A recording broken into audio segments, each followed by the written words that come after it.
వర్షాకాలంలో కూడా ఎండలు అదిరిపోతున్నాయి కదండి.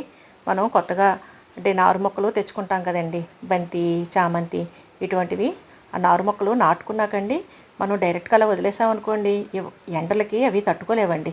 సెమీ షేడ్లో ఉన్నవైతే పర్లేదు, కానీ డైరెక్ట్ ఎండ పడే వాటికి మాత్రం పైన మనం డే టైము సన్ రైజు బాగా తగిలేటప్పుడు ఏదో ఒకటి కవరింగ్ ఇచ్చుకోవాలండి.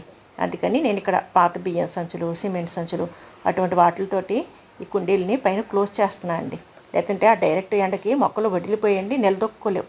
మనం కొంచెం గాలి ఆడేలాగా చేస్తాయండి, చక్కగా నిలదొక్కుంటాయి. ఈ సెమీ షేడ్లో ఉన్న వాటికి మాత్రం ఏ ప్రాబ్లం లేదండి.